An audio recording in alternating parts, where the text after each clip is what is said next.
يا جماعه ده تهريج، انتوا كده شركه مش ملتزمه، من فضلكم رجعوا لي فلوسي. يا فندم نرجع فلوس ايه حضرتك؟ احنا خلاص بدأنا شغل. شغل ايه اللي بداتيه؟ انا في حد كلمني من عندكم وقال لي الشغل مش هيخلص قبل سنه.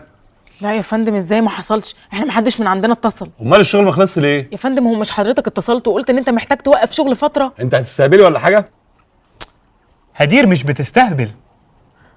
بجد شكرا ان انت بتدافع عني، شكرا انك في ظهري انا جنبك طول العمر.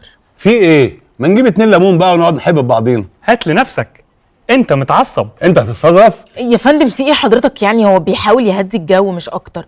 بقول لك يا لذيذ، معلش امشي من وشه دلوقتي عشان انا بصراحه مش هستحمل عليك كلمه زياده. اوكي. فندم والله العظيم اكيد في حاجه حصلت غلط وهنكتشفها.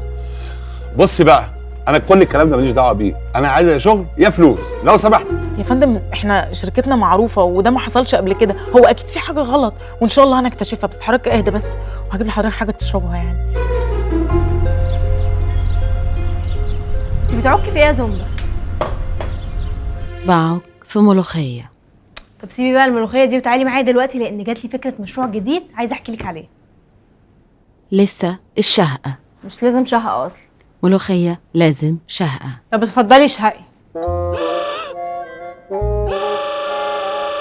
انت بتعملي ايه؟ دي مش شهقه اصلا. لا دي شهقة. طب خلاص شهقتي كفايه بقى، يلا بقى تعالي معايا. لسه ما اتشهقتش كفاية. ولا هتشهق اصلا. انت ليه مستنيه رياكشن من الملوخيه على الشهقه بتاعتك؟ يلا يا زمبة بقى تعالي معايا الجزي. اكيد في حاجه غلط لما اكون انا جاي لكم من فتره كبيره عشان تشتغلوا لي في البيت وتعملوا لي سمارت هوم، وبعدين في واحد عندكم اسمه المهندس رامي يكلم مهندس الديكور بتاعي يقول له شطب وخلص انت خالص، وبعدين احنا هنمشي السلوك من بره وتبقى طايره في الهواء. يا اما بتهرجهم يا اما انتوا جهله. يا فندم احنا عاملين موضوع السمارت هوم ده كتير جدا وعمرنا ولا سيبنا اسلاك من بره ولا اي حاجه. معلش بس اديني فرصه افهم. لذيذ، هو استاذ ايهاب كان المفروض يستلم امتى؟ من شهر واسبوعين و4 ايام و3 ساعات. خلاص يا لذيذ خلاص.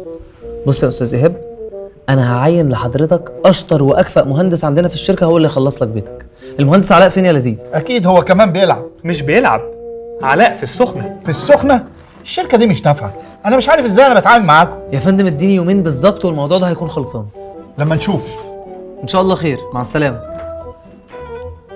لما اشوف البيل اللي بيأجز وسايبني في القرف ده لوحدي. فهمتي؟ لا